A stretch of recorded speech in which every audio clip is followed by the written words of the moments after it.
నిజంగా చెప్పండి, మహబూబ్నగర్ పార్లమెంట్ నియోజకవర్గం ఎంపీ రేస్లో నిలబడాలని మీరు ఎందుకు అంటున్నారు? పార్టీలు ఇవాళ రేపట్ల డబ్బులు ఉన్నాయి, ఎవడు ఊసరి వీళ్ళే సిగ్గుపడుతుంది. పార్టీలు అట్లా మారుతున్నారు సమాజం. ఎవడు అధికారమే పరమావధిగా పనిచేస్తారు. అధికారం లేకపోతే బతకలేరా? నేనెందుకు నిలబడకూడదనే ఒక గొప్ప ఆలోచనతోనే ఇవాళ మహబూబ్ నగర్ పార్లమెంట్ స్థానానికి పోటీ చేయడం.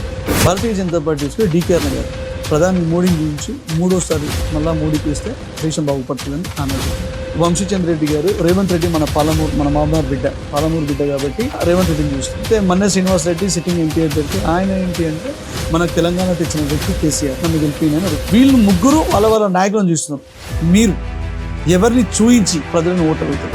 నాకున్న ధైర్యం ఒకటే, నేను ఏ లీడర్ని చూపించకుండా నేను ఈ గ్రామానికి ఒక నాయకత్వం వహించాను. ఆ గట్స్ నా లోపల ఉన్నాయి. మీరు ఏదైతే 3 పార్టీలు 3 నాయకుల పేర్లు చెప్పినరో వారికి ఇంకో నాయకుని పేరు చెప్తే ఓట్లు పడి, కానీ నాకు నాయకునితో పని లేదు. మీరు బీసీ నాయకుడు పెట్టుకొని కూడా అగ్రవర్ణాలలో పేదలు ఉన్నారని గుర్తించి ఈడబ్ల్యూఎస్ రిజర్వేషన్ వాళ్ళకి కావాలని ఢిల్లీలోని జంతర్ మంతర్ దగ్గర మీరు కూడా ధర్నాలో పాల్గొన్నారని సమాచారం. ఇట్లాంటి వాళ్ళని చూస్తుంటే ఒక్కోసారి చలించిపోతుంది. అరే ఎక్కడ పోతుంది మన సమాజం? 75 ఏళ్ళ స్వతంత్ర భారతదేశంలో ఇంకా మనం వెనకబడే ఉన్నామా అని అనిపిస్తుంది. అన్నప్పుడు నిజంగా ఇది కళ్ళకు నీళ్ళు పడతాయి. అందరికీ సమానమైనటువంటి హక్కులు కావాలి.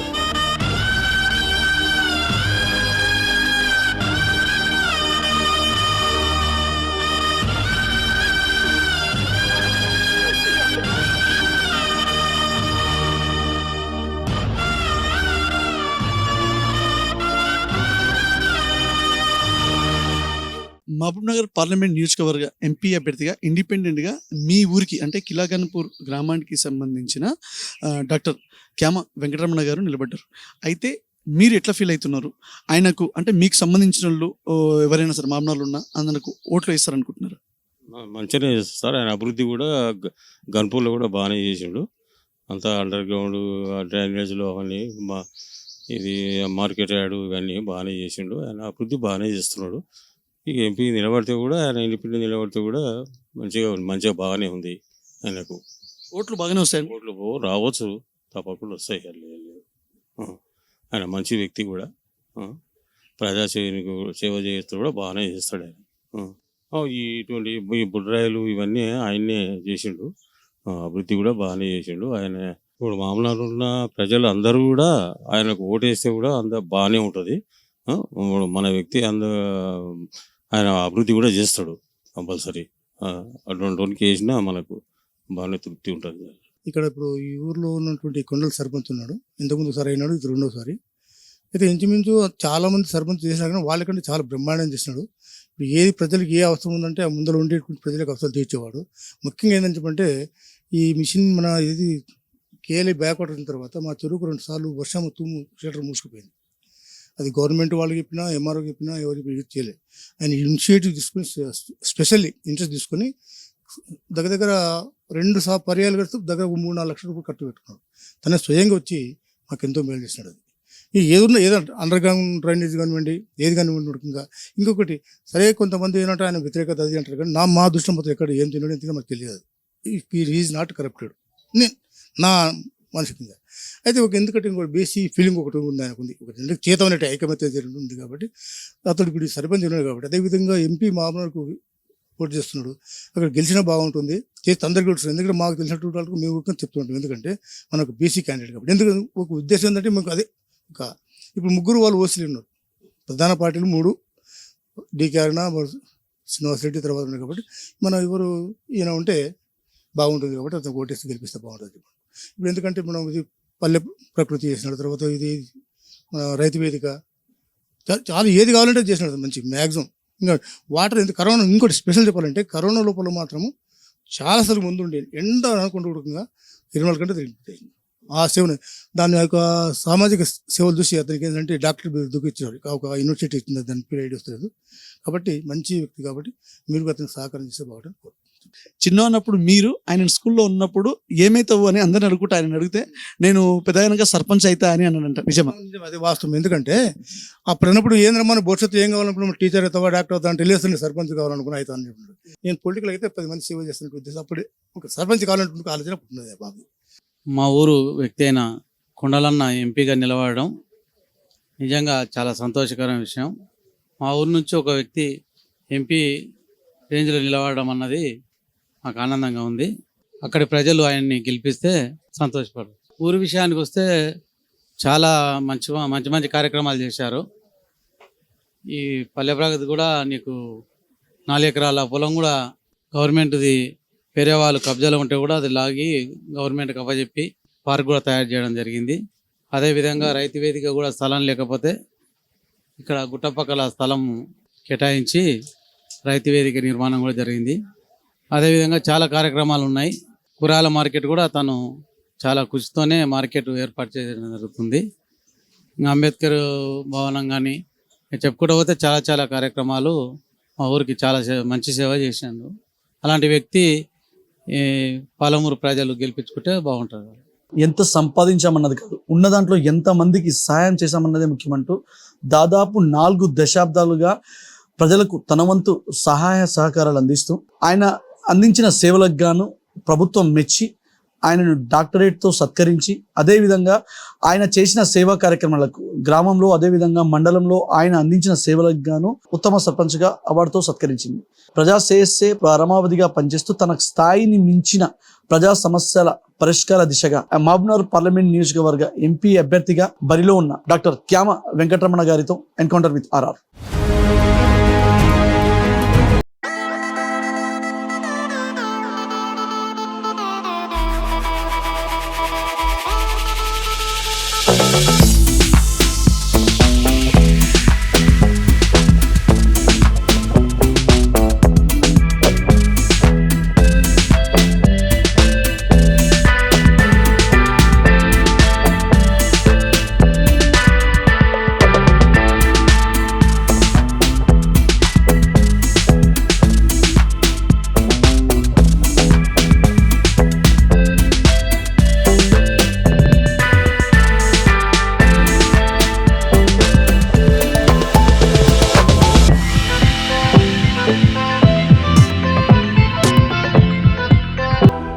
అన్నగారు నమస్తే.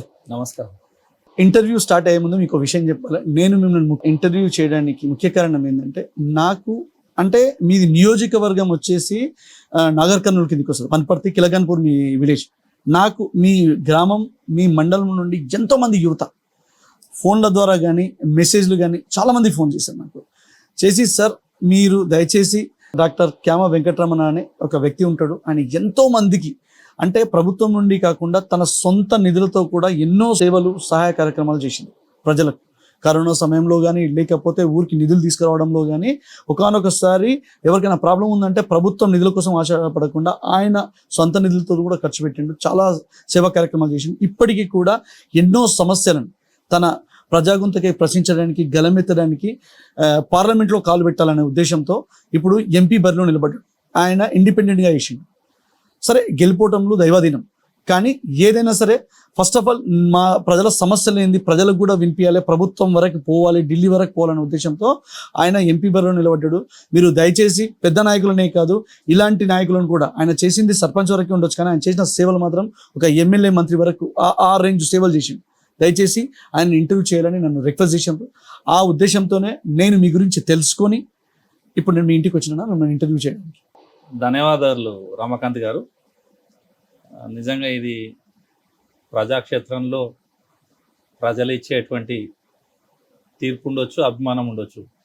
ఇవాళ మీ వరకు మా యొక్క సమాజం తీసుకొచ్చారంటే నేను నిజంగానే ధన్యున్నైనా అని. శాసనసభ చూసుకున్నా, లోక్సభ చూసుకున్నా, అంటే అసెంబ్లీ ఎలక్షన్స్ చూసుకున్నా, లేదు పార్లమెంట్ ఎన్నికలు చూసుకున్నా కూడా ప్రధాన పార్టీకి ఉన్న అభ్యర్థులే నార్మల్గా గెలవడం మనం చూస్తాం. ఇండిపెండెంట్గా ఉన్న వ్యక్తులు గెలవడం అనేది చాలా అరుదు. అయితే ఇక్కడ ఇండిపెండెంట్ కూడా చాలా మంది ఎన్నికల్లో పాల్గొంటారు అంటే వాళ్ళు ఏవో ఆశించేటారు. ఇప్పుడు కొందరు ఉంటారు ఇండిపెండెంట్ గా నామినేషన్ చేసిన తర్వాత కూడా కొందరు ఏదో ఆశించి ఉపసంహరణ చేసుకుంటారు. మరికొందరు వాళ్ళ ఓటు బ్యాంక్ ఏంది అంటే వాళ్లకు ప్రజల్లో ఉన్న ఆదరణ ఏంది అనేది అక్కడ ప్రభుత్వానికి నాయకులకు అదే విధంగా ప్రజలకు కూడా చూపించడానికి కొందరు అలాగే రేస్లో పాల్గొంటారు. ఇంకొందరు ఏం చేస్తారు అంటే లేదు కొన్ని సమస్యలు ఉన్నాయి, ఆ సమస్యలు ప్రభుత్వంతో కూడా అధికారులతో కానీ నాయకులతో పరిష్కారం కాలేదు, నేను ఈ సమస్యలు పరిష్కరించాలంటే అది మా నుండే అవుతుంది, ఈ సమస్యలు మేమే చూసినాం కాబట్టి కంపల్సరీ అక్కడ ఉండాలి, ప్రజలతో ఆదరణ పొందాలి, ప్రజా గొంతుకై ప్రశ్నించాలి చట్టసభల్లో అన్న దాంతో కొందరు పోతారు, అంటే జెన్యున్గా అట్లా పోతారు. నిజంగా చెప్పండి, అసలు మీరు ఎందుకు ఇప్పుడు పార్లమెంట్ బరిలో, ఎన్నికల బరిలో మీరు నిల్చున్నారు? ఎస్, విత్డ్రా చేసుకోవడానికి టైం కూడా అయిపోయింది, మీకు విజిల్ గుర్తుని మీరు ప్రచారంలో దూసుకుపోతున్నారు. మీరు తప్పకుండా ఎంతైనా సరే మీ అదృష్టాన్ని పరీక్షించుకోబోతున్నారు. అసలు మీరు మహబూబ్నగర్ పార్లమెంట్ నియోజకవర్గం ఎంపీ రేస్లో నిలబడాలని మీరు ఎందుకు అనుకున్నారు? కారణాలు ఏంటి? ఇవాళ నేను జరుగుతున్నటువంటి సమాజంలో నేను 2 పర్యాయాలు ఈ గ్రామానికి సేవలు అందించిన. నాకు ఆ తృప్తి ఉంది. నేను గొప్పగా సేవలు అందించిన అనే తృప్తి నా అంతరాత్మలో ఉంది. ఇంతకంటే ఇంకా గొప్పగా చేయాలనే ఒక ఆశయంతో ఈ పరిధి ఏ విధంగా ఉంటుందంటే, ఎంత కోటీశ్వరుడు అయినా కూడా అధికారం అనేది లేకపోతే మనం చేసే సేవలో అంత పరిపక్వత ఉండదని నా అభిప్రాయం. ఇంకా విస్తృతమైనటువంటి సేవలు అందించాలి అనే ఒక భావన నా లోపల కలిగింది. మహబూబ్ నగర్కు కూతవేటు దూరంలో ఉన్నాం మేము. ఇవాళ మాకు ఖిలా గణాపురం మహబూబ్ నగర్కు 17 కిలోమీటర్ల దూరంలోనే ఉంది. రేపు ఒకవేళ అర్బన్లో డీలిమిటేషన్ వచ్చినప్పుడు, అర్బన్ అయినప్పుడు అర్బన్లో కలవడానికి ఇది 100% ఈ యొక్క మండలానికి, మా యొక్క గ్రామానికి ఎక్కువ అవకాశాలు ఉన్నాయి. రెండో అంశం ఏంది అని అంటే, మా గ్రామం, నేను ఇప్పుడు ఎంపీకి నిలబడితే నా గ్రామానికి కూడా ఒక గుర్తింపు వస్తుంది. అది ఒక ముఖ్యమైనటువంటి కారణం. ఎంతసేపు ఉన్నా ఈ పరిధిలో సేవలు అందించే కంటే చట్టసభల్లోకి పోతే ఇంకా గొప్ప అవకాశాలు ఉంటాయి కదా.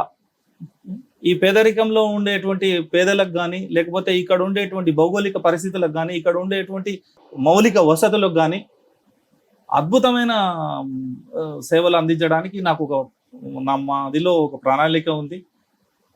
నేను ఆ విధంగా సేవలు అందించినాను కాబట్టి ఈ గ్రామానికి 2 పర్యాయాలు చాలా గొప్పగా ఆదరించారు నా సమాజం. ఆ బలంతోనే, ఆ ప్రజల యొక్క క్షేత్రంలో, ఆ ప్రజాభిమానంతోనే ఇవాళ నేను మహబూబ్ నగర్ లోకసభ స్థానానికి పోటీ చేయడం జరిగింది. ఎస్, అయితే మీరు అన్నట్టు ఏంటి అంటే, ముఖ్యంగా మీరు చెప్పిన సమస్య నాకు ఏమర్థమవుతుందంటే, మహబూబ్నగర్ కలెక్టరేట్కు కూతవేటు దూరంలో ఉన్న కిలాగన్పూర్ వచ్చేసి మహబూబ్నగర్ నియోజకవర్గంలో పాటు కాకుండా ఇది కంప్లీట్ నాగర్ కర్నూల్ జిల్లాలో కల్పించారు. దానివల్ల మీరేంటి అంటే, ముఖ్యంగా కిలాగన్పూర్ని మహబూబ్నగర్లో కలపాలి. అది మీకు మెయిన్గా మీ ముందరున్న ముఖ్య సమస్య. దాన్ని ప్రభుత్వం దృష్టికి కానీ, ప్రజల దృష్టికి కానీ, అధికారుల దృష్టికి కానీ, అందరి దృష్టికి తీసుకెళ్ళాలి అని మీరు అంటున్నారు. అయితే ఇక్కడ నాకు డౌట్ ఏంటంటే, మీరు అంటే దాదాపు మీకు 37 సంవత్సరాల రాజకీయ అనుభవం ఉంది. నాకు తెలిసినంత వరకు మీరు కాంగ్రెస్ ఇప్పుడు ప్రణాళిక సంఘం ఉపాధ్యక్షుడు, అదేవిధంగా మాజీ మంత్రి, కాంగ్రెస్లో ఉన్న జిల్లెల చిన్నారెడ్డి గారికి మీరు అంటే అనుచరుడు, ఆయన గురు శిష్యుల సంబంధం ఉంది. ది సేమ్ టైం ఆయన దగ్గర కూడా మీరు పనిచేశారు అంటే రాజకీయంగా. అదేవిధంగా నిరంజన్ రెడ్డి, ఆయన కూడా బీఆర్ఎస్ పార్టీలో మాజీ మంత్రి. సో 2 మంత్రుల దగ్గర మీరు పనిచేశారు. మరి అంత మీకు చాలా మంచి సాన్నిధ్యం ఉంది వాళ్ళతో. మరి అంత ఉన్నప్పుడు ఆ పలుకుబడిని యూజ్ చేసి ఎందుకు మీ సమస్యను మీరు పరిష్కరించలేకపోయారు? అంటే ఈ కిలాగన్పూర్ని అప్పుడే వాళ్ళతో మాట్లాడి మహబూబ్ నగర్లో కలిపే ప్రయత్నం మీరు ఎందుకు చేయలేదు? నేను శాయశక్తిలో నా మాక్సిమం ప్రయత్నం చేసిన. నేను ఇది డీలిమిటేషన్ 2008లో జరిగింది. అప్పుడు మణిశంకర్ గారు డీలిమిటేషన్కు చైర్మన్గా ఉండ్రి. అప్పుడు మందా జగన్నాథం గారు నాగర్ కర్నూల్ పార్లమెంట్ సెగ్మెంట్లో వారు ఎంపీగా ఉండ్రి. వారు ఆ కమిటీలో మెంబర్ కూడా అవుతే, నేను ఈ గ్రామానికి సర్పంచ్గా ఉన్నా. అనుకోకుండా మా యొక్క గ్రామం దేవరకద్ర కాన్స్టిట్యున్సీలోకి వెళ్ళిపోయింది. ఇక్కడ ఉండేటువంటి రాజకీయ వ్యవహారాలు ఏవైతే ఉన్నావో అప్పుడు కొంత చిన్నారెడ్డి గారికి అనుకూలంగా ఉండే ఈ మండలం. వారు నాకు అనుకూలంగానే ఉంటుంది కదా అనే ఒక ఉద్దేశంతోన, సదుద్దేశంతోన వారు ఈ మండలాన్ని తీసుకుపోయి వనపర్తిలో కలిపి కొత్తకోట మండలాన్ని తీసుకుపోయి దేవరకద్రలో కలపడం జరిగింది. కొత్తకోట వనపర్తి కాన్స్టిట్యున్సీకి 16 కిలోమీటర్ల దూరంలోనే ఉంటది. మేము 32 కిలోమీటర్ల దూరంలో ఉంటాం ఈ గ్రామం వనపర్తికి. అప్పుడు చాలా రిక్వెస్ట్ చేయడం జరిగింది. వారు రాజకీయంగా నా గురువు, నేను కాదని నేను అన్నాను. నేను వారి వెంబడి చాలా ఏండ్లు ప్రయాణం చేసినాను. వారి కోసం ఎన్నో కష్టపడి ఆహారనిశలు రాత్రినక పగలనక కష్టపడ్డాం. వారిని ఎన్నోసార్లు గెలిపించుకోవడం జరిగింది. కానీ ఈ సమస్య వచ్చేసరికి ఇది మాకు అన్యాయం అయింది అనేది నా మనస్ఫూర్తిగా నేను ఆ రోజు నమ్మినాను. కాబట్టి ఆ రోజు నుంచి ఇవాళ వరకు వారికి దూరంగానే ఉన్నా. దాని తర్వాత నిరంజన్ రెడ్డి గారు వెంబడి ప్రయాణం చేసిన. నేను మొన్న లాస్ట్ టైం ఇండిపెండెంట్గా నిలబడ్డప్పుడు నా యొక్క గ్రామం పెద్ద ఎత్తున ఆదరించారు. Hmm. వారి యొక్క ఆదరణను నేను మిస్ చేయకుండా నా శాయశక్తుల ఈ గ్రామానికి ఏం మౌలిక వసతులు కావాలనో వాటిని సాధించడానికి ఒక ప్రణాళిక అనేది ముందల పెట్టుకొని ఒక లక్ష్యంతో పనిచేసి ఈ యొక్క గ్రామంలో ఇవాళ చాలా అద్భుతాలు సృష్టించడం జరిగింది. దాంట్లో ఎలాంటి సందేహం లేదు. నిరంజన్ రెడ్డి గారితోన కూడా నేను ఈ ప్రస్తావన తీసుకొచ్చినాను. తెచ్చినప్పుడు అది డిలిమిటెడ్, అది ఆ సమయం వచ్చినప్పుడు చేసుకుందరులే అని అన్నారు. రెండోది ఏంటంటే నేను ఎక్కువ వాయిస్ నేను గట్టిగా మాట్లాడితే ఈ గ్రామం ఎక్కడ నష్టపోతుందో అనే ఆలోచనతో కూడా కొంత తగ్గి ఉండడం జరిగింది. కానీ ఆ రోజు మరి కాంగ్రెస్ ప్రభుత్వమే ఉన్నది. కాంగ్రెస్ హయాంలోనే ఇది మరి మాకు దూరం చేయడం జరిగింది. కొత్తకోట సరళాసాగర్కి ఏదైతే వనపర్తి రాజ సంస్థానానికి ఏదైతే అనుసంధానంగా ఉన్నటువంటి విలేజ్లు ఏవైతే ఉన్నావో అవి కొత్తకోట పరిధిలోనే ఉన్నాయి. సరళాసాగర్ కానీ వాటిని వనపర్తిలో విలీనం చేసి మేము వనపర్తి సంస్థానంలో లేదు, మాకు నానసాగర సంస్థానంలో ఉండే ఈ గ్రామం. ఇక్కడ ఉన్నటువంటి చిన్న గ్రామాలు మిల్క్ పియన్పల్లి కానీ ఆగరం కానీ లేకపోతే ఇక్కడ ఉన్నటువంటి దగ్గరలో. అందుకే ఈ గ్రామం నేపథ్యం అంతా మహబూబ్ నగర్కు అనుసంధానమై ఉన్నది మొదటి నుంచి కూడా. మొన్న జిల్లాలు ఏర్పడ్డప్పుడు వనపర్తిలో కలపడం జరిగింది. కాన్స్టిట్యున్సీ కూడా మాకు దూరం అయింది. ఈసారి తప్పకుండా మేము మా శాయశక్తుల పోరాటం చేస్తాం. మాకు ఆ నమ్మకం ఉంది. మా సమాజం కూడా చాలా నష్టపోయింది ఇక్కడ ఉండడం వల్ల. ఈసారి వాటికి తావు ఇవ్వకుండా మేము పూర్తి స్థాయిలో ఒక ఉద్యమం మాదిరిగానే ఈ యొక్క మండలాన్ని మహబూబ్ నగర్ జిల్లాలో కలిపే విధంగా ఎవరైతే కలుపుతారో వారెంబడి ప్రయాణం చేయడానికి మేము పూనుకొని ఉన్నాం. అభివృద్ధి గురించి మనం మాట్లాడాలంటే మీరు కిలాగన్పూర్ మీ గ్రామానికి అదేవిధంగా ఇక్కడ ఉన్న మండలికి మీరు చాలా అభివృద్ధి చేశారు. అంటే నేను మీ గురించి తెలుసుకునే ప్రయత్నం చేస్తే దాదాపు 2 కస్తూరిబా స్కూల్స్ కానీ, అదేవిధంగా ఇక్కడ ఉన్న సీసీ రోడ్స్ కానీ, అదేవిధంగా అంటే బాయ్స్ స్కూల్స్ కానీ, అదేవిధంగా గర్ల్స్ హై స్కూల్స్ కానీ, ఇట్లా నాట్ ఓన్లీ ఇవి వాటర్ ట్యాంక్స్ ఎన్నో విధాలుగా. అయితే ఒకానొక స్థాయిలో నేను తెలుసుకునేది ఏంటంటే ఒక ఎమ్మెల్యే మంత్రి చేయాల్సిన పనులు కూడా మీరు మీ సొంత నిధులతో కూడా చేసిందని విన్నామన్నమాట. ఎందుకంటే గ్రామాన్ని మండలాన్ని ఆ రేంజ్లో మీరు అభివృద్ధి చేసిందని మీ గురించి చాలా బాగా చెప్పారు. అయితే ఇక్కడ నా డౌట్ ఏంటంటే మరి ఇప్పుడు మీ అనుచరులే కానీ మీరు ఇంత గ్రామానికి మండలం చేసినారు, దాదాపు ఒక 25-30 వేల ఓట్లు ఉంటాయి ఇక్కడ సైడ్. అంటే మీ గ్రామానికి సంబంధించి 7,000 ఓట్లు, 29 గ్రామాలు కలుపుకుంటే ఇక్కడ ఒక 30,000 ఓట్లు ఉంటుండొచ్చు. మరి ఇన్ని ఓట్లు ఏవి కూడా మీకు ఇప్పుడు ఉపయోగపడవు. ఎందుకంటే మీరు మహబూబ్నగర్ పార్లమెంట్ నియోజకవర్గం ఎంపీ అభ్యర్థిగా నిలబడ్డారు ఇండిపెండెంట్గా. మరి ఏవి కూడా ఉపయోగపడవు. మరి మీరు అక్కడ పోటీని, ఎందుకంటే అవతల ప్రధాన పార్టీ, ఎలా వాళ్ళని ఎదుర్కోబోతున్నారు? అసలు మీ ఓటు బ్యాంకు మహబూబ్ నగర్లో ఎంత ఉంది? అదే నేను మొదటి నుంచి చెప్తున్నాను కదా, ఇక్కడ ఉన్న ఈ గ్రామ నేపథ్యం అంతా మహబూబ్ నగర్తో లింక్ అయి ఉన్నది. మా గ్రామవాసులంతా హైదరాబాద్ కానీ మహబూబ్ నగర్ కానీ స్థిరపడ్డ కుటుంబాలు చాలా ఉన్నాయి. ఇక్కడ ముస్లిం కమ్యూనిటీ కానీ, లేకపోతే మా హిందువుల కమ్యూనిటీస్ కానీ, లేకపోతే ఇతరత్ర ఎస్సీ ఎస్టీలు కానీ, వీళ్ళంతా ఈ సామాజిక పరమైనటువంటి వాళ్ళంతా మహబూబ్ నగర్ హైదరాబాద్లో స్థిరపడ్డారు ఎక్కువ శాతం.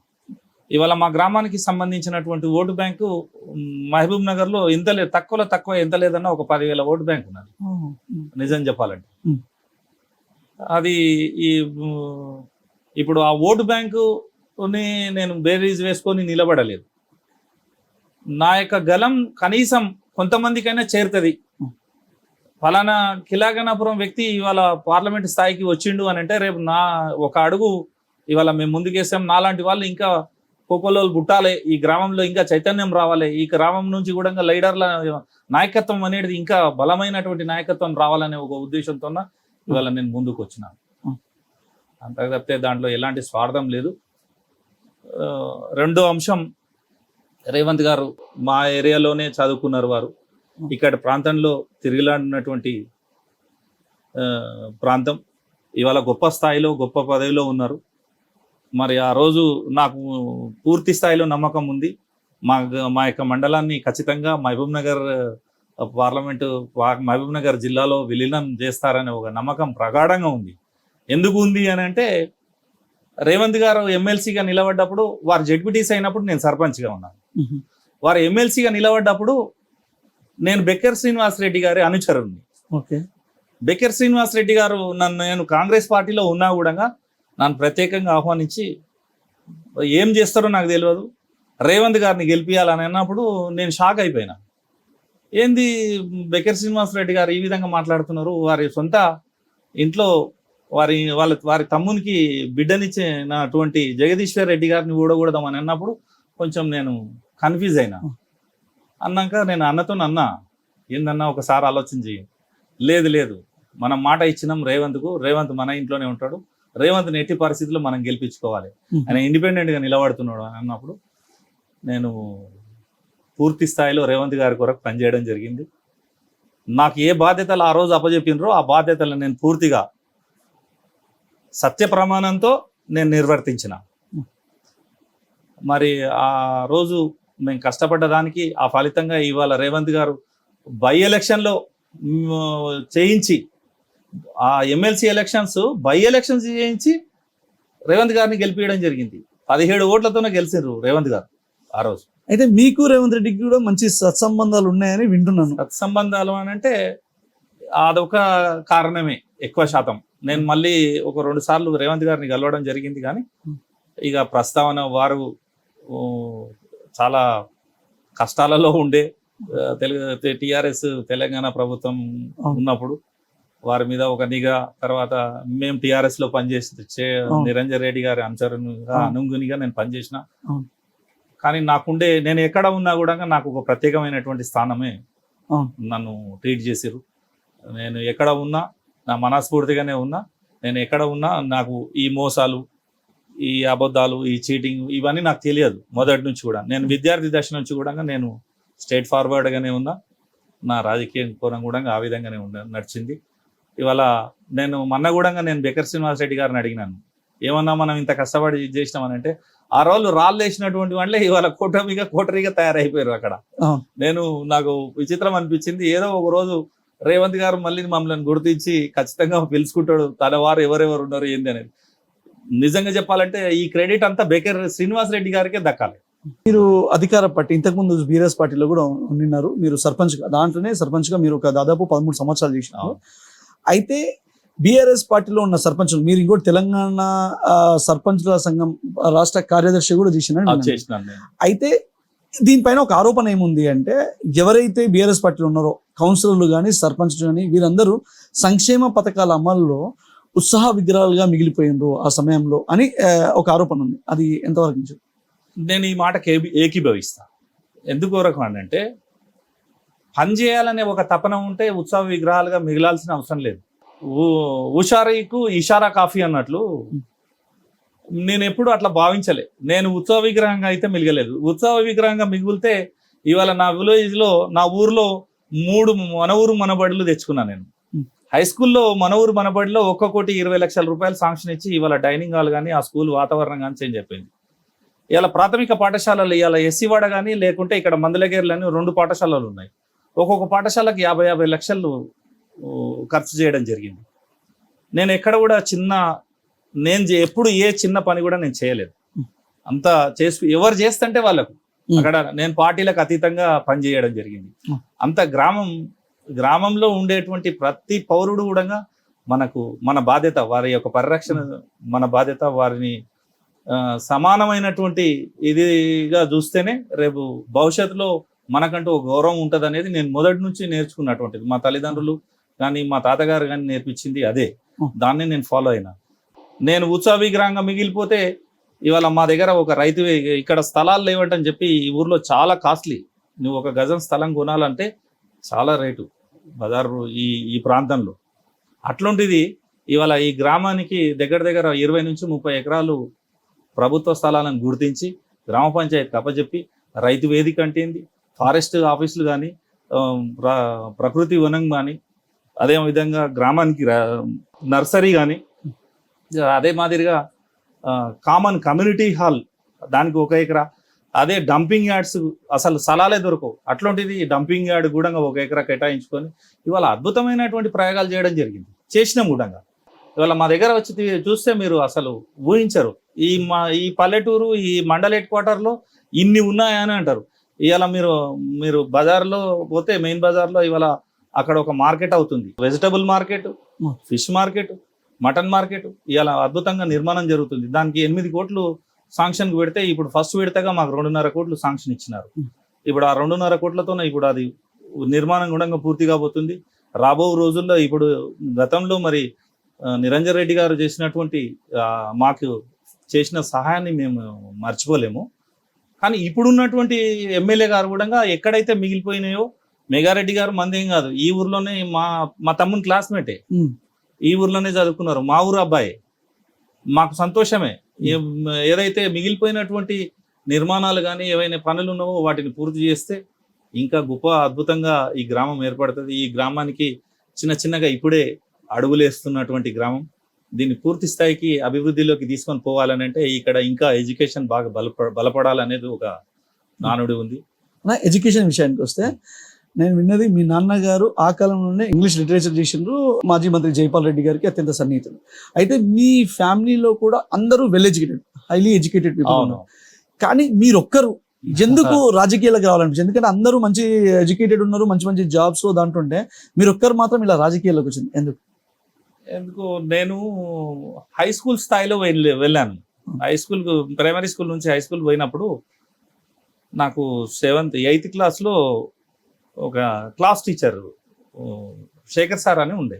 మా ఊరు సర్పంచ్ గారు ఇన్స్పెక్షన్కి వస్తున్నారు హై స్కూల్కి. అప్పుడు హై స్కూల్ భవనాలన్నీ పడిపోయినాయి, పాత పడిపోయి వర్షాకాలంలో కొత్తగా ఓపెన్ అయినాయి, స్కూల్ రీఓపెన్ అయినాయి హాలిడేస్ అయిపోయిన తర్వాత. నేను సర్పంచ్ గారిని చూసిన, వారి స్కూల్కి వస్తుంటే ఒకటి మామిడిమాడ రోడ్కే ఉంటుంది స్కూల్, అది బండ్లబాట ఉండే. ఆ కూలీలు వాళ్ళు పోతుంటారు కదా, రైతులు, కార్మికులు, కర్షకులు, అక్కడ పనులలో ఎవరి పనులలో వాళ్ళు పోయేటోళ్ళు చెప్పులు ఇచ్చి దండం పెట్టుకునేది నేను చూసినాను. నేను రామచంద్రరావు గారు ఈ గ్రామానికి, నాకు వారంటే చాలా ఇష్టం. ఈ గ్రామానికి విద్యుత్ తీసుకొచ్చింది వారే.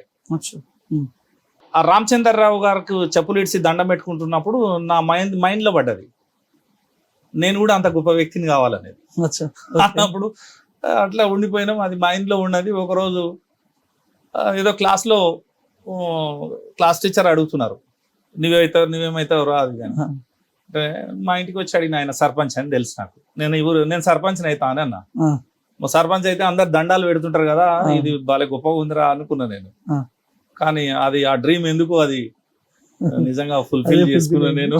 చిన్న ఉన్నప్పుడు 8th క్లాస్లో వచ్చినటువంటి ఆలోచన అది అమలు అయిపోయింది. కానీ అన్న, ఈ విషయంలో మీరు అంటే గ్రామాన్ని, మండలాన్ని అభివృద్ధి చేయడంలో ముందున్నారు, కానీ పదవులు పొందడంలో మీరు చాలా వెనుకబడ్డారు. ఎందుకు అంటే మీరు సర్పంచ్ వరకే ఆగిపోయారు, మళ్ళీ మీకు మంత్రులతోని అత్యంత సాన్నిహిత్యం ఉన్నది, అయినా ఎందుకు మీరు పదవులు పొందడంలో వెనుకబడ్డారు? నాకెందుకో ఊరు అంటే బాగా ఇష్టం. ఈ ఊరు గుట్టల ప్రాంతం, ఊరు జనం ఏదున్నా ఇదంతా నేను నా సొంత ఆస్తిలాగా ఫీల్ అవుతుంటా. ఏడ ఉందా, హైదరాబాద్లో ఉన్నా, ఆ ఊరు బాగుందా, నీళ్ళు వచ్చినాయా, కరెంట్ ఉందా, అంతా బాగున్నారా, ఒకవేళ ఎక్కడికైనా ఒక 10 దినాలు అయినా కూడా యోగక్షేమాలు అడుగుతుంటా, కళ్ళు ఎప్పుడు టచ్ లో ఉంటా అన్నట్లు. మీకున్న సర్కిల్ కూడా నాకు తెలిసి ఇండస్ట్రియలిస్ట్, బ్యూరోక్రాట్స్ అంటే మంచి స్థాయిలో ఉన్నారు. మీకు నాకు తెలిసి రాష్ట్రంలో కూడా మంచి నాయకులు పరిచయాలు ఉన్నారు. సో మీరు ఉంటుంది ఊర్లోనే ఉంటున్నారా లేకపోతే హైదరాబాద్ లో? నేను ఊర్లోనే ఉంటా. ఇది 170 ఏండ్ల ఇల్లు. ఇది మా ఫోర్ ఫాదర్ కట్టించినటువంటిది. ఇది నిజాం ప్రభుత్వంలో స్కూల్ ఉన్నది ఒకప్పుడు. ఇప్పటికీ ఈ ఇంట్లో చదువుకున్నటువంటి వాళ్ళు 90 ఏండ్లలో ఉన్నారు ఇప్పుడు కూడా. వారు చెప్తుంటారు, మాకు అక్కడ కొట్టేది, అక్కడ ఇసుకలో దిద్దలు పెట్టించేది అని చెప్పినప్పుడు నాకు చాలా ఆనందం అనిపిస్తుంది. మా తాతగారు నిజాం ప్రభుత్వంలో టీచర్. వారు ఆ టీచర్ ఉద్యోగాన్ని వదిలి శ్రీ ఆదివరాచార్యులని వారి దగ్గర శిష్యరికం చేసినారు. వారు ఇక్కడి నుంచి పోయి మథురలో సజీవ సమాధి కాబడ్డారు.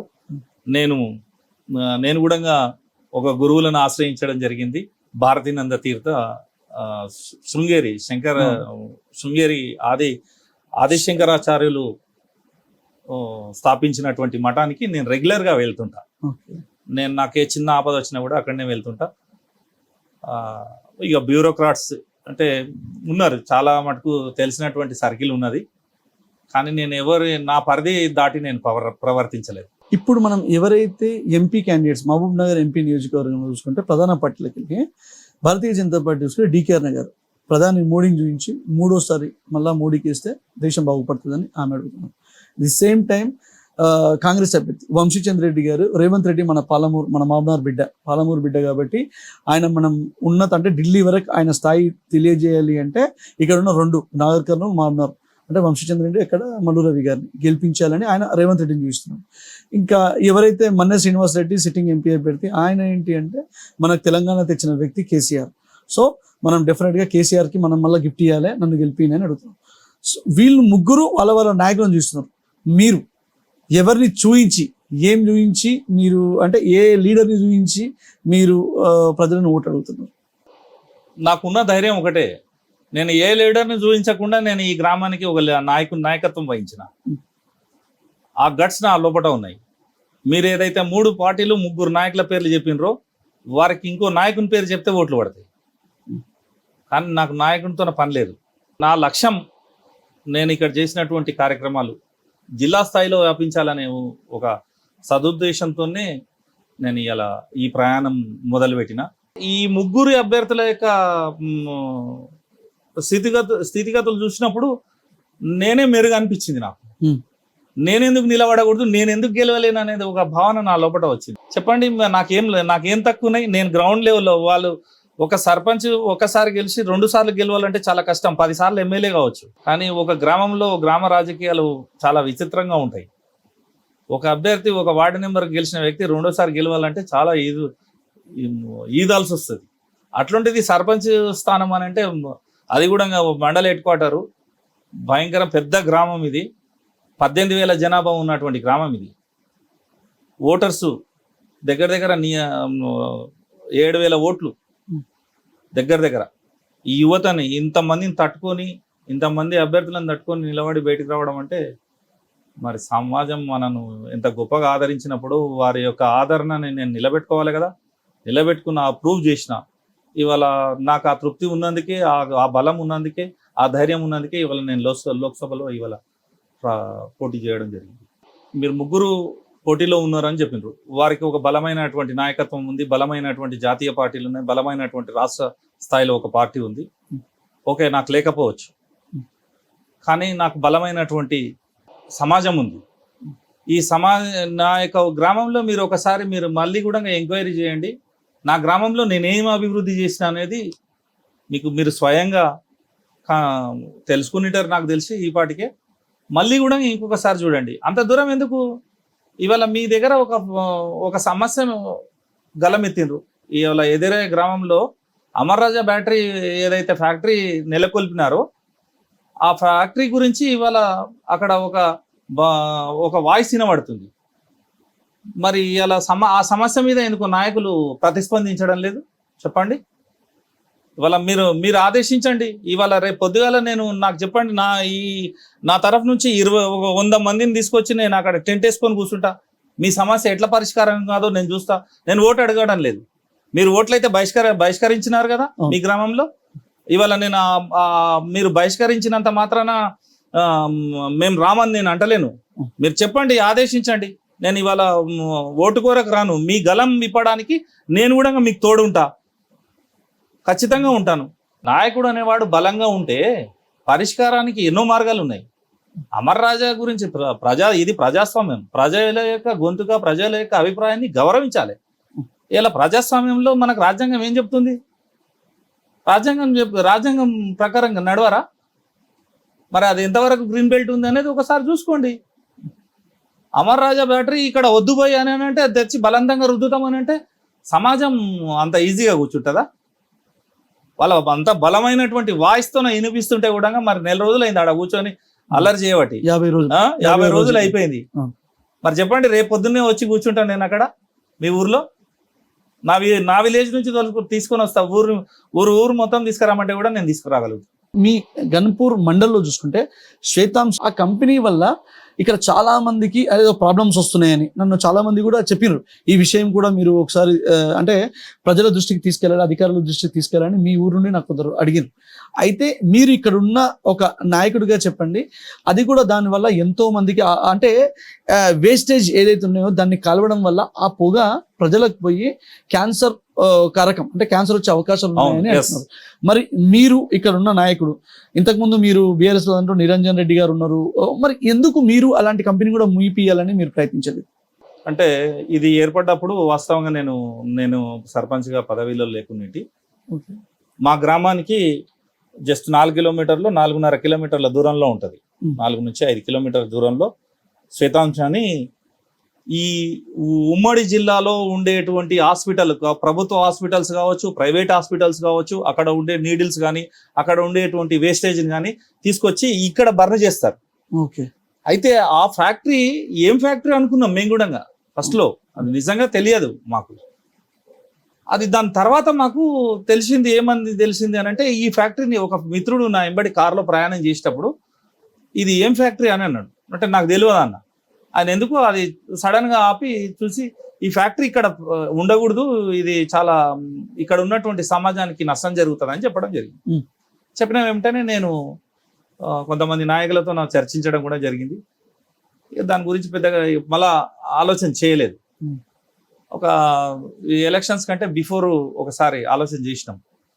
అయితే మాకేం తెలిసింది అని అంటే, దాంట్లో వెలువడేటువంటి చెడు పదార్థాలు, కాలుష్యం చుట్టుపక్కల 12 కిలోమీటర్ల దూరం వరకు వ్యాపిస్తుంది అంటారు. ఇక్కడ చాలా మటుకు తాండాలు దగ్గరలో ఉన్నాయి. మా గ్రామం దగ్గరనే ఉంది, అక్కడ మానాజ్పేట గ్రామం దగ్గరనే ఉంది.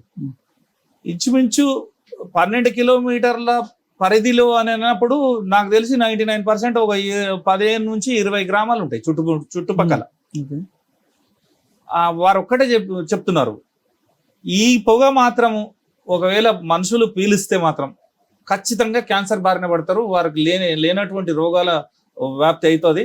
ఇక్కడ మీకు జరగరాని నష్టం జరిగిపోయిన తర్వాత మీరు ఏం చేయలేరు అని చెప్పినాక, ఆ ఫ్యాక్టరీ ఎక్కడనో నల్లమల్ల అడవులలో పెట్టేది, లేకుంటే మహబూబ్ నగర్ నుంచి తీసుకొచ్చి పెట్టడం జరిగింది కదా, అక్కడ పెట్టనుంటారు, అడవులు ఉండే తీసుకొచ్చి నడి రోడ్లో పెట్టడం జరిగింది గ్రామానికి. అక్కడ మోడల్ స్కూల్ ఉంది దగ్గరలో, 1 కిలోమీటర్ కూడా లేదు ఆ స్కూల్ ఫ్యాక్టరీ నుంచి. దగ్గర అక్కడ ఒక 1000 మంది పిల్లలు అక్కడ చదువుకుంటారు. రోజు నడక అదే దారిలో నడక ప్రయాణం చేస్తారు, అదే దారిలో బస్సులు ప్రయాణం అవుతుంటాయి, అదే దారిలో ప్రతి ఒక్కరు మేము వనపర్తి వెళ్ళేటువంటి లేకపోతే విలేజ్లకు పోయేటువంటి వాళ్ళంతా అదే రూట్లో ప్రయాణం చేస్తారు.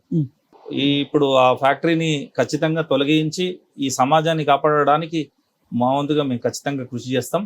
ఇక్కడ ఉండేటువంటి నాయకత్వం అందరినీ కలుపుకొని ఆ ఫ్యాక్టరీని ఎక్కడో సమాజం లేనటువంటి, ఎక్కడ ఎవరికి ఏ పశుపక్షాదులకు కూడా విఘాతం కలగకుండా దాన్ని దూరం తరలించడానికి మా వంతుగా మేము ప్రయత్నం చేస్తామని చెప్పి ఆ యాజమాన్యానికి నేను మీ ద్వారా గుర్తు చేస్తున్నా. విజ్ఞప్తి కూడా అనుకోండి. మీరు ఒక బీసీ నాయకుడు, నేను నార్మల్గా బీసీ సంఘాల నాయకులు మాట్లాడినప్పుడు మీ గురించి చెప్పినారు. అయితే మీరు బీసీ నాయకుడు పెట్టుకొని కూడా అగ్రవర్ణాలలో పేదలు ఉన్నారని గుర్తించి ఈడబ్ల్యూఎస్ వారికి వర్తింపజేయాలి, ఈడబ్ల్యూఎస్ రిజర్వేషన్ వాళ్ళకి కావాలని ఢిల్లీలోని జంతర్ మంతర్ దగ్గర మీరు కూడా ధర్నాలో పాల్గొన్నారని సమాచారం. ఎందుకంటే బీసీ వాళ్ళు, బీసీ నాయకులు వాళ్ళ బీసీలకు సంబంధించి ఇవి కావాలి, ఆ హక్కులు కావాలి, ఈ రిజర్వేషన్ కావాలి అని పోరాడుతుంటారు. కానీ మీరు అగ్రవర్ణాల వాళ్ళ ఫేవర్ గా కూడా మాట్లాడినారు. ఎందుకు? ఇది భారతదేశం, ఇది భారత ఖండం, ప్రతి జీవరాశి ఇక్కడ బ్రతకాలి, అందరికీ సమానమైనటువంటి హక్కులు కావాలి. భారత రాజ్యాంగం మన అందరి కొరకు రాసిండ్రు, ఏ ఒక్కరి కొరకు ఏ ఒక సమాజానికి కొరకు రాయలేదు కదా. మరి ఉన్నటువంటి అగ్రవర్ణాల వాళ్ళ దాంట్లో కూడా ఎంతో మంది పేదలు ఉన్నారు. వారు నిజంగా ఇవాళ అక్షరాస్యత కూడా దూరంగా ఉన్నటువంటి వాళ్ళని మనం నార్త్ ఇండియాలో చూస్తాం, ఈస్ట్ ఇండియాలో చూస్తాం, ఎంతమంది లేరు. ఇట్లాంటి వాళ్ళని చూస్తుంటే ఒక్కోసారి చలించిపోతుంది. అరే ఎక్కడ పోతుంది మన సమాజం? ఎందుకు ఈ విధంగా 75 ఏళ్ళ స్వతంత్ర భారతదేశంలో ఇంకా మనం వెనకబడే ఉన్నామా అని అనిపిస్తుంది. అన్నప్పుడు నిజంగా ఇది కళ్ళకు నీళ్ళు పడతాయి. అందరికీ సమానమైనటువంటి హక్కులు కావాలి. ఇంటి పరిస్థితులు ఈడబ్ల్యూఎస్ పేదలకు నిజంగా ఇవాళ ఇది ఒకటి మంచి న్యాయమే చేశారు. అదే మాదిరిగా ఇప్పుడు ఉన్నటువంటి బీసీ సమాజానికి కూడా చేయాలి. వారి కొరకు ఏ కార్యక్రమం జరిగినా నేను ముందుంటున్నా. నేను ఈ గత 20 సంవత్సరాల నుంచి ఈ పోరాటంలో మాక్సిమం ఎక్కడ ఏ కార్యక్రమం జరిగినా నేను ఖచ్చితంగా ఉంటా. నా కాంట్రిబ్యూషన్ లేకుండా ఏ కార్యక్రమం జరగదు. ఇది అంటే ఇది ఈ సమాజం ఇంకా 75 సంవత్సరాలలో ఎందుకు బాగుపడలేదు అనేది ఎప్పుడు మెదులుతూ ఉంటది మైండ్లో. ఓకే, నేను బాగున్నా, నా వెనుక ఉండే సమాజం ఇంకా ఎందుకు వెనుకబడిపోతుంది,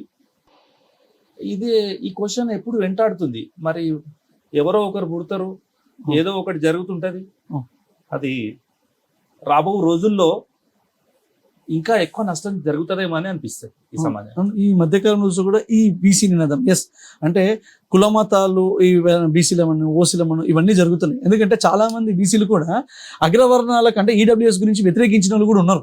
కానీ మీరు మాత్రం ఆ టైంలో పోరాడి ఈడబ్ల్యూఎస్ ని నేను వ్యతిరేకించడం లేదు. ఈడబ్ల్యూఎస్ కావాలి, సమాజం ఏ వర్గం ఎంత ఉంటే అంత ఏర్పాటు చేయండి అని పొట్లాడింది మేమందరం డిమాండ్ అదే చేసినాం. కానీ కొంతవరకు న్యాయం జరిగింది. కానీ అన్యాయం అయిపోయేటువంటి సమాజాన్ని కూడా ఒకసారి గుర్తించండి అని చెప్తున్నాం మేము ప్రభుత్వాలకు.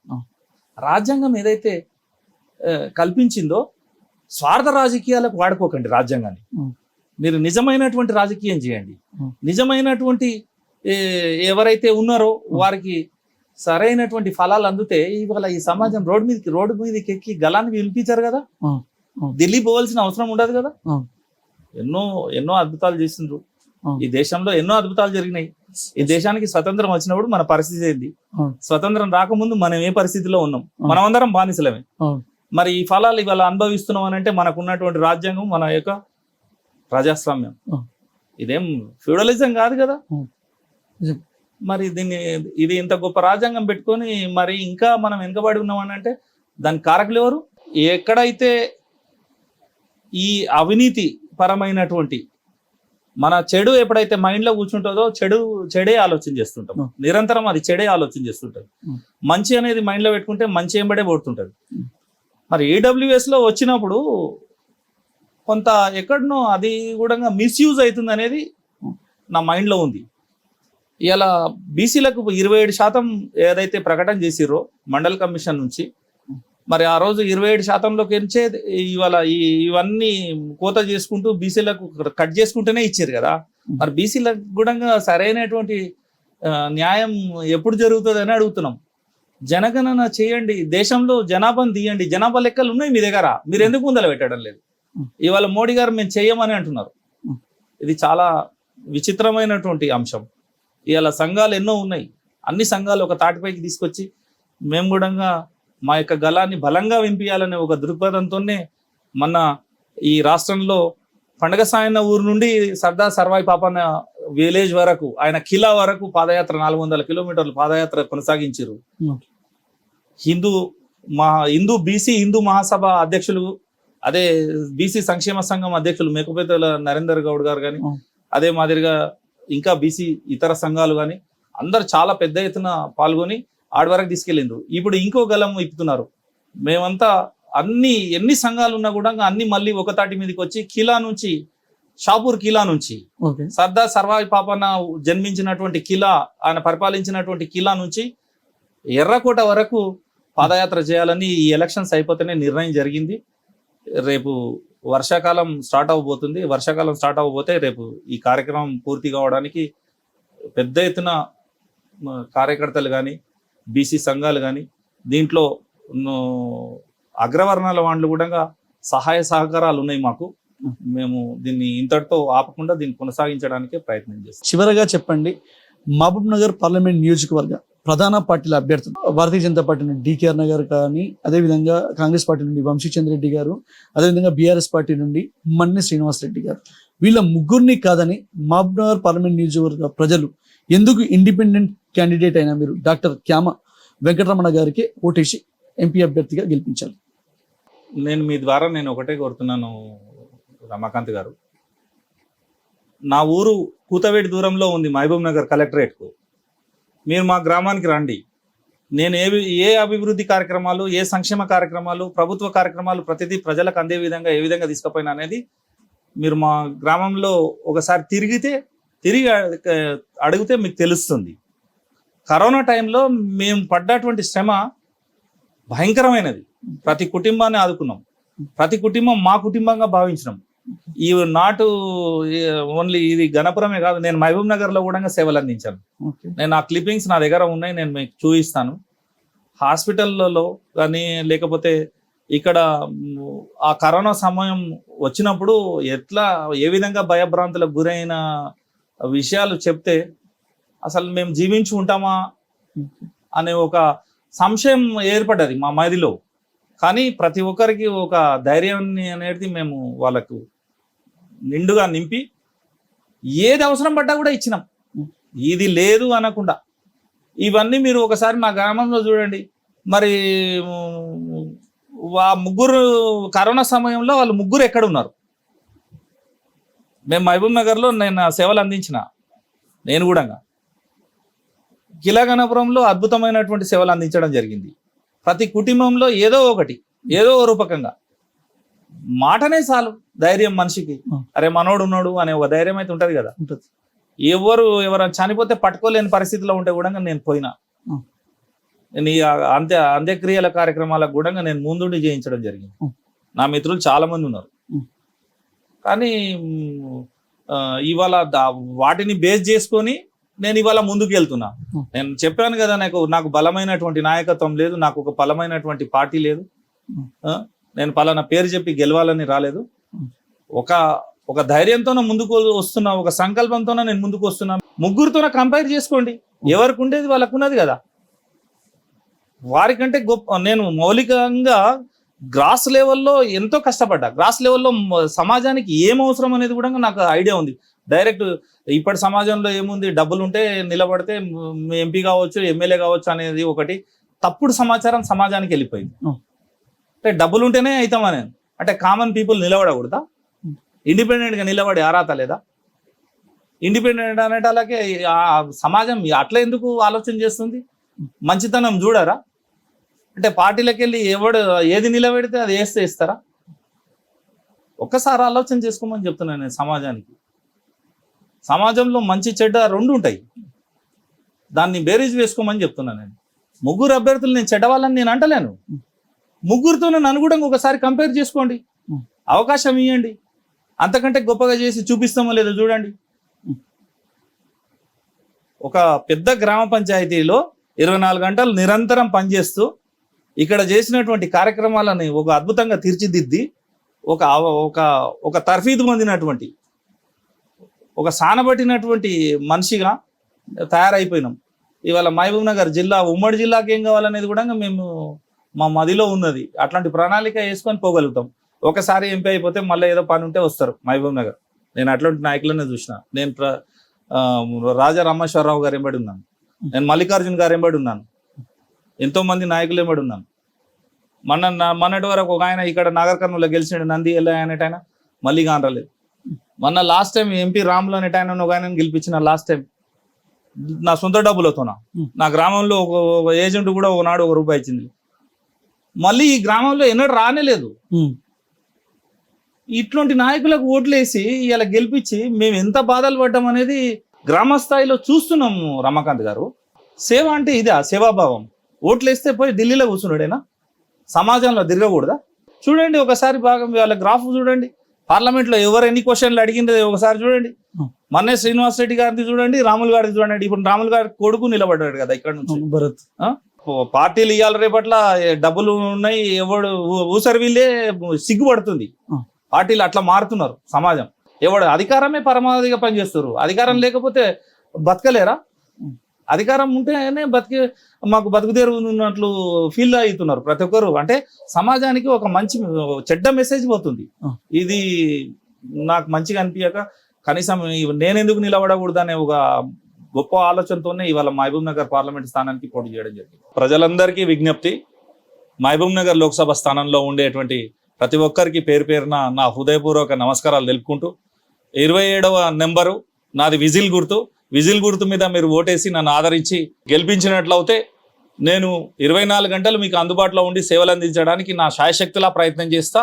నేను నిఖచ్చిగా, నిజాయితీగా, నిష్పక్షపాతంగా, ఎక్కడ ఎలాంటి చిన్న భేదభావాలు లేకుండా సేవ చేయడానికి నేను ముందుంటానని చెప్పి మీ అందరితో నా ప్రత్యేకమైనటువంటి విజ్ఞప్తి చేస్తూ నాకు జన్మనిచ్చిన తల్లిదండ్రుల సాక్షిగా మీ అందరిని మరొకసారి వేడుకుంటూ ధన్యవాదాలు తెలుపుకుంటున్నాను. ఇది మామ్నార్ పార్లమెంట్ నియోజకవర్గ ఇండిపెండెంట్ అభ్యర్థి డాక్టర్ క్యామ వెంకటరమణ గారు చెప్పిన విషయం. ప్రధాన పార్టీలు అభ్యర్థులు అని చెప్పుకునే వాళ్ళు ఓట్ల కోసం ఇప్పుడు గలీలో తిరిగిన తర్వాత గెలిచిన తర్వాత ఢిల్లీలో కూర్చుంటారని, మన బాగోగులు కానీ మనకు ఏం ప్రాబ్లమ్స్ అని పట్టించుకోరు. అదే మీరు ఒక్కసారి అంటే మామ్నార్ నియోజకవర్గ ప్రజలు చూసుకుంటే నా గ్రామాన్ని అంటే ఒక ప్రభుత్వం సహాయ సహకారాలు ఎంత కావాలో అంత తీసుకుంటూ నేను కూడా వ్యక్తిగతంగా ప్రతి ఒక్కరు బాగోగులు చూసుకొని గ్రామాన్ని కానీ మండలాన్ని కానీ అంత అభివృద్ధి చేశాను. నాకు వీరు అమూల్యమైన ఓటు నాకిస్తే 100% చెప్తున్న మామ్నార్ పార్లమెంటుని ఒక అంటే ప్రతి ఒక్కరు మాట్లాడుకునేదంత అభివృద్ధి చేస్తానని, అదేవిధంగా ముఖ్యంగా మాకున్న 2 సమస్యలు ఏవైతే ఉన్నాయో కిలాగన్పూర్ మామ్నగర్ నియోజకవర్గంలో కలిపే విధంగా నేను శాయశక్తుల్లో ప్రయత్నిస్తున్నాను. అది చాలా ముఖ్యమైన సమస్య. అదేవిధంగా ఇక్కడ ఏదైతే ఒక ఫార్మా కంపెనీ ఉందో ఆ కంపెనీని కూడా ఇక్కడ నుండి తీసివేసే వరకు నేను ప్రయత్నిస్తున్నానని చెప్పడం జరుగుతుంది. ధన్యవాదాలు అన్నగారు. ధన్యవాదాలు మీకు కూడా రమాకాంత్ గారు.